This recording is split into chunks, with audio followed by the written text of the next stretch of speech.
Hi, everybody, and welcome to Heel Heat, our TNA and More show. My name is George Coles. This is my tag team partner, Chuck. Really? Star of the show, Gary Rhodes, everybody. How you doing today? Go ahead and start it off, Gary. Well, we're going to start the show off on a somber note. Wrestling's lost another legend today. A true legend. Yes, one of the founding members of the Fabulous Freebirds, Buddy Roberts. And it's a shame he doesn't get quite the credit that Michael P.S. Hayes does or Bam Bam Gordy. Bam Bam was the muscle, P.S. was the mouth, but Buddy Jack Roberts could go with just about anybody. Oh yeah, he was awesome in the ring. He was the one that could take getting thrown from pillar to post, and still he could make a star. I mean, make a jabroni look like a star. Exactly. Tremendous wrestler, tremendous worker. I think my favorite thing was when he lost his hair and he did before Kurt Angle did it, where he wore the wig with the wrestling gear over it.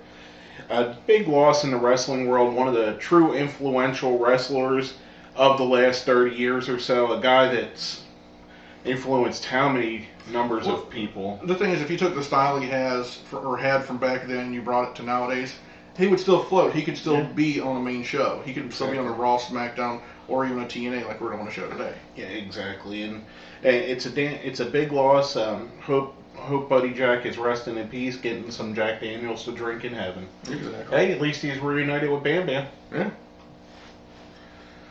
You want to start off? All right. Start the show off. Hulk Hogan, of course, is going to be in the first segment. Him with Bully Ray.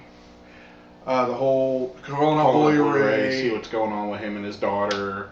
Boring. Which led to Austin Aries and actually Brooke Hogan came out first. And before anything could be explained, Austin Aries came on the Tron, whatever the hell they're going to call it there, and was pretty much just making fun of the whole situation, to which that brought Hogan to the back. And the whole night they had a thing. This was the Championship Thursday is what they call it. Yeah. And Hogan had to eliminate guys. The four guys were Zema Ion, Kenny King, Kid Cash. And Austin Aries. And one of the four was going to fight Rob Van Dam in the main event. We'll get to that a little bit. This was a running thing throughout the show. Well, the thing that gets me is they're starting this angle going on now, and Hogan's already involved with the Aces and Eights angle, which, he's too tied up in the show. This is time where you can put more talent into the show and let somebody have a career instead of just highlighting freaking Hulk Hogan all night. Exactly. That's just my thing. And we'll get to our Hogan count later on. Which I think it was a knee-jerk reaction to the low rating they had on Thanksgiving night was, let's put Hogan out there. Let's put Hogan out there.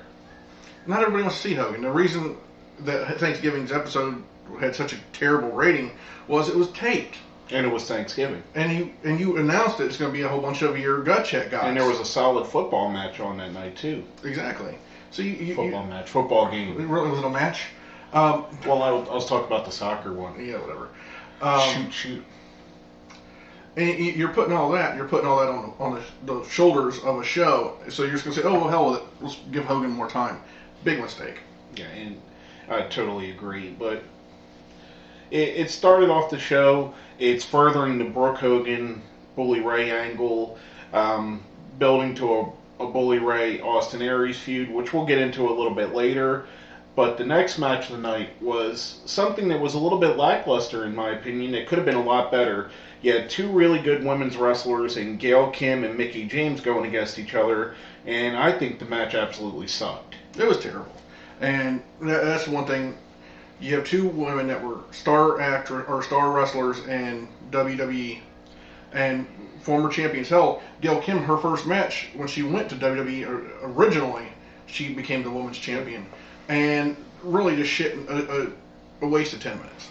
I thought it was a horrible match. Both of these girls could put on a lot better than what they did. I was not impressed at all with it. Their Divas division has been lacking a lot lately. Like we were talking about last week with Taylor Hendricks, the influx of new blood should give it a boost. Like I said, they're two great women's wrestlers that just, for whatever reason, didn't have a good match tonight. Well, then we go into a decent match, Bobby Roode versus Christian York. Well, Bobby Roode goes out and cuts a little promo, and Christian York comes out and challenges him to a match. I thought it was a good match. I really like what I'm seeing from Christian York. The years that I haven't seen him, he hasn't lost that much, in my opinion. And what he's lost, he's gained in ring psychology, because he used to be a spot monkey. Yes, and I'm not, we're not big giant fans of the spot monkeys.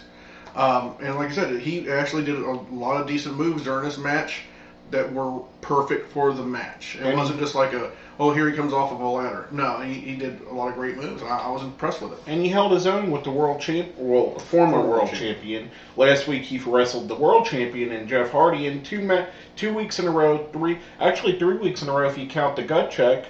He's impressed, and I really got to give it to the guy. He's worked his way to where he's a valuable asset on the show. Oh, definitely. Speaking of valuable assets, two are probably the most valuable assets in my opinion. Kaz and Christopher Daniels went up against AJ Styles and James Storm. Sorry about that, folks. I thought it was a good match, not a great match. I kind of liked how AJ was working the match, like he's doubting himself. My favorite part though is Daniels' new jacket, where he has the medals on it because he's a ring general. Bitch. Ring general, bitch. I loved it though. I think right now they are my two favorites on the show. Yeah. No one can touch them on the mic right now in that company. Honestly, I really hope that when they do have their final match, that Daniels does get over. Yeah. He's always gone down to AJ. I don't think he has a win over AJ in TNA, does he? I think he has a few, but never a feud winning with. No.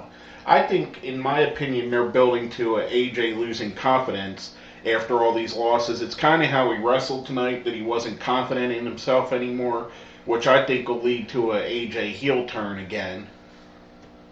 I like the way he works as a heel better than the face. I'm sorry, I don't know. Yeah, well, nope.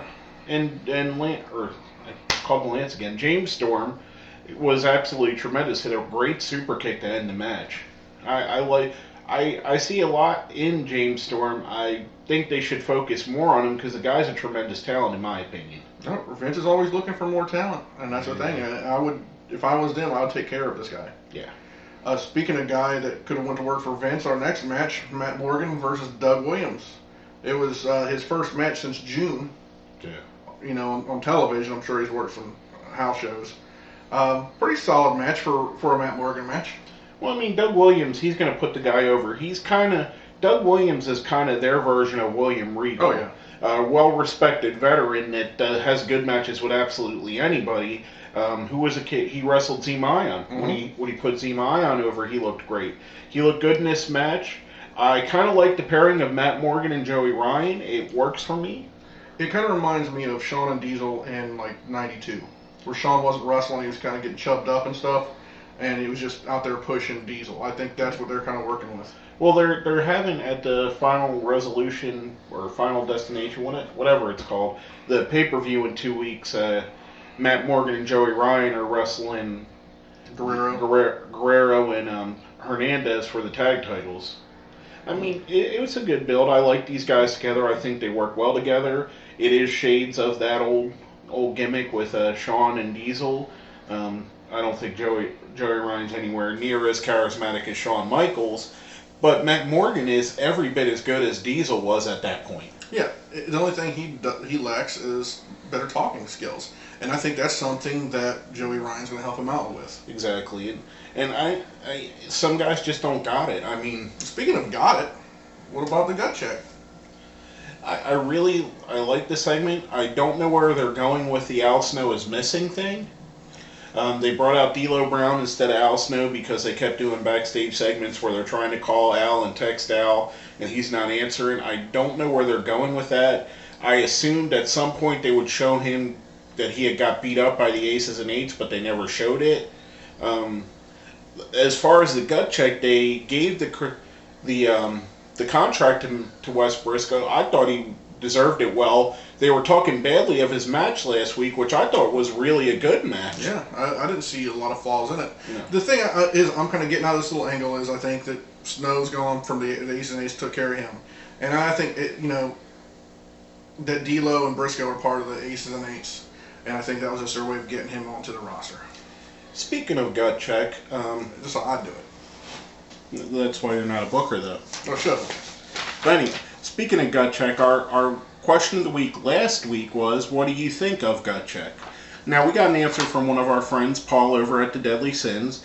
He put, gut check is a good concept, but they're doing it wrong. They're not bringing in very much really good talent.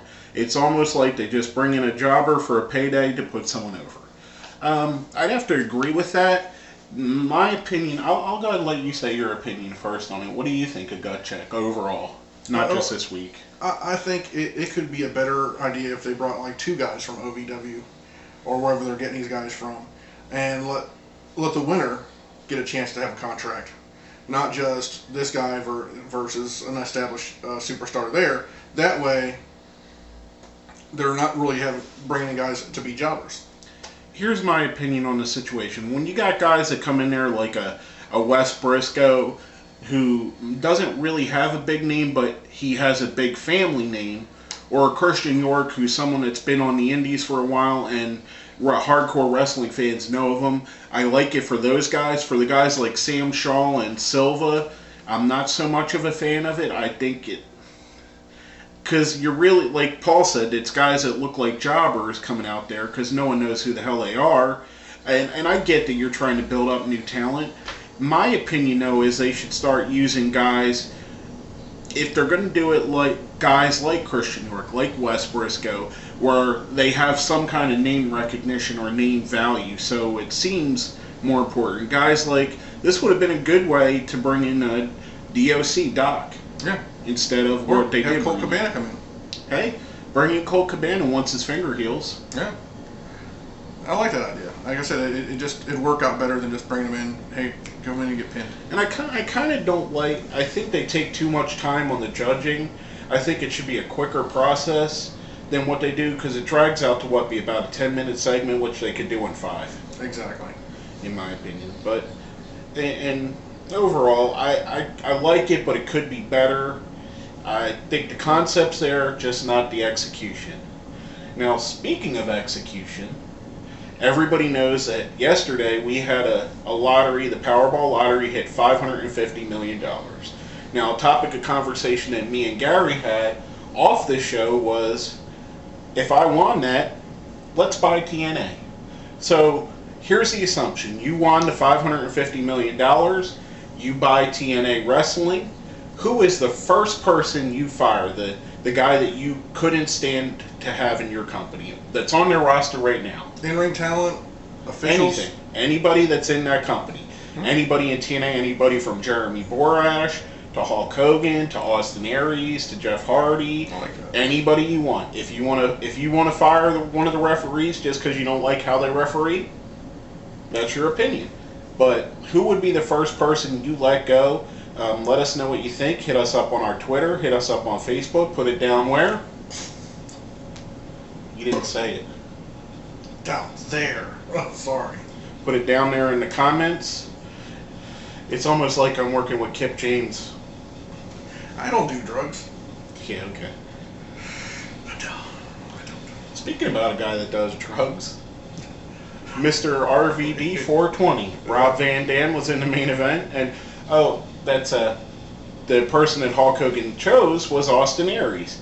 Hulk Hogan chose Austin Aries to go up against Rob Van Dam because he wanted Rob Van Dam to kick Aries' teeth in. Well, that's what we got from it afterwards. They had such a bad audio connection or something. I don't know what it was, but there was an overfeed where they were playing the promo from earlier over this promo, and you couldn't tell what either one of them said.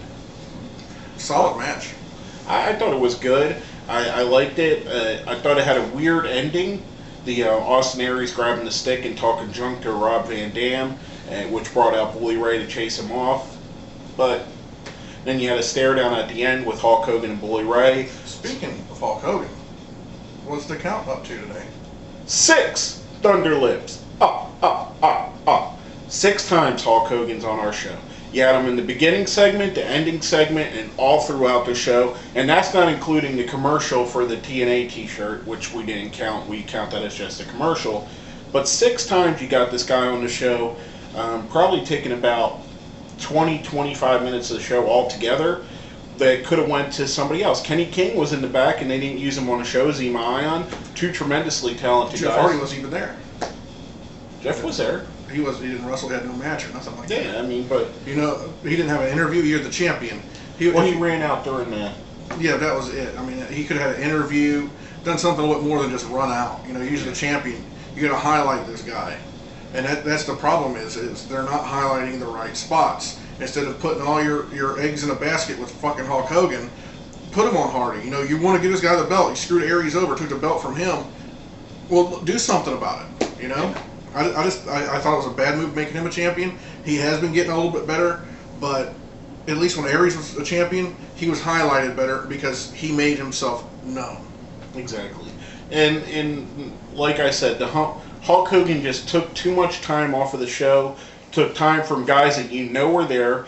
I would have rather, if we could have cut out 4 of the Hulk Hogan segments and put on a 7-minute match between Kid Cash and Kenny King, and I thought it would have been a lot better. You get the guys there, do something with them. Yeah. So, what, I'm not using you guys for this. And that's just throwing them together off of guys we seen on the show that didn't wrestle. Joe was there and didn't wrestle. Joe, Devon challenged Joe to a TV title match next week, and Samoa Joe accepted. Samoa Joe and Devon are both there. 2 other guys that are real good workers who are doing nothing but cutting a little promo while Hulk Hogan's on the TV all this time.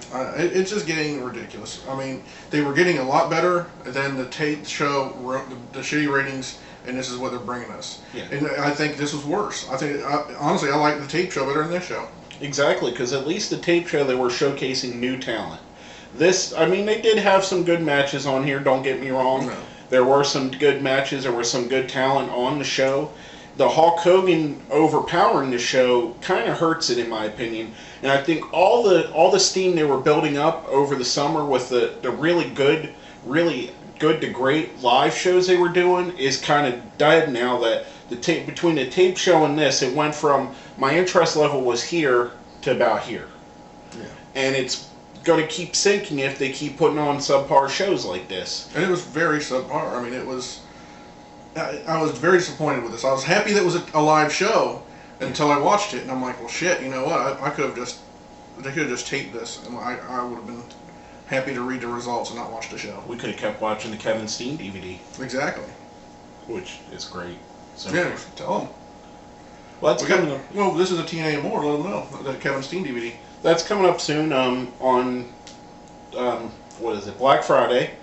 Highspots.com ran a promotion. You got 40% off of it. So I bought 2 shoot DVDs. One is called Talk Steen Talk, a Kevin Steen shoot interview, and the other one I don't recall what the actual name is. It's got some real long. Paul London. Yeah, it's when Paul London met Raven, and basically it's an interview with Paul London and Raven. I bought it just because that just sounds interesting to me. I mean, 2 guys that are out of their fucking gourd talking together. Never had to talk before either. Never really had a conversation. Yeah, it says on the back cover they never met each other. So I'm interested to watch these. We're gonna, as soon as we're done watching them, we're gonna throw up reviews of them for you guys. They're rather cheap. Regularly, they're $15 regularly. On the Black Friday, they were $7.50 each. But $15 ain't that bad for a decent DVD. Especially, we've watched about an hour of the Kevin Steen one so far, and I'm really liking what I've seen so far. I don't know. Oh, I did too. I was very impressed with it. I was like, man, for the price you got it, but you really got a really good deal on just I like the interviews. Yeah. And I like he wasn't pulling no punches. So far. We'll save the rest for the review. We'll tell them our full opinion on that. But basically, that's all I got to say about this show. You got anything else you need to add?